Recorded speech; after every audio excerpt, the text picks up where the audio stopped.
नमस्कार, लाइव बिहार देख रहे हैं आप। आपके साथ मैं स्नेहा गुप्ता। बिहार में इन दिनों सियासी सरगर्मी के साथ लगातार जिस तरीके का माहौल बना हुआ है, उस बीच जेडीयू के जो सांसद है और सीतामढ़ी के विधायक यानी कि देवेश चंद्र ठाकुर की बात कर रहे हैं। लगातार उनके बयानबाजियों से सरगर्मी बढ़ते हुए नज़र आ रही है।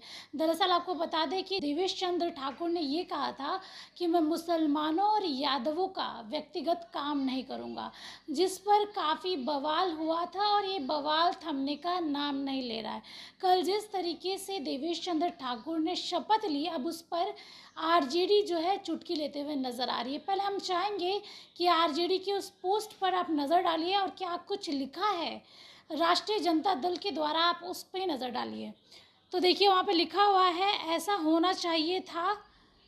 और क्या कुछ लिखा है उसके बारे में भी आपको बताएंगे। मैं देवेश चंद्र ठाकुर शपथ लेता हूं कि कुशवाहा, यादव और मुसलमानों का कोई काम नहीं करूंगा। मैं देवेश चंद्र ठाकुर कुल देवता की शपथ लेता हूं कि मैं अपने दिली जातीय विचार के प्रति सच्ची श्रद्धा और निष्ठा रखूंगा। मैं संसदीय कर्तव्य, परंपराओं और सामाजिक एकता का पूरी पाखंड के साथ खंड खंड और आपको बता दें कि पूरा जो लिखा गया है वो आरजेडी के ऑफिशियल पेज पर लिखा गया है, जहां पर देवेश चंद्र ठाकुर किस तरीके से शपथ लेना चाहिए था उसके बारे में लिखा है। दरअसल आपको बता दें ये पूरा सियासी बवाल तब शुरू हुआ जब देवेश चंद्र ठाकुर ने ये कह दिया कि मैं मुसलमानों और यादवों का कोई व्यक्तिगत काम नहीं करूंगा, जिसको लेके सियासी सरगर्मी भी बढ़ गई और लगातार आरजेडी इसका विरोध कर रही है। और जब कल देवेश चंद्र ठाकुर ने शपथ लिया तो अब उनकी शपथ पर चुटकी लिया जा रहा है और ये पोस्ट जो है वो आरजेडी के द्वारा साझा किया गया है। और किस तरीके से देवेश चंद्र ठाकुर को शपथ लेना चाहिए था उसके बारे में बताया। साथ ही ये पूरा माहौल बिहार के साथ देश की राजनीति में भी लगातार खलबली मचा रहा है, जहां एक तरफ बार बार इस बयान की चर्चा हो रही है, लेकिन कोई इसकी चर्चा नहीं कर रहा कि आखिरकार देवेश चंद्र ठाकुर ने ये कहा था कि मैं कोई व्यक्तिगत काम नहीं करूंगा। मैं काम तो ज़रूर करूंगा लेकिन किसी का पर्सनल काम नहीं करूंगा।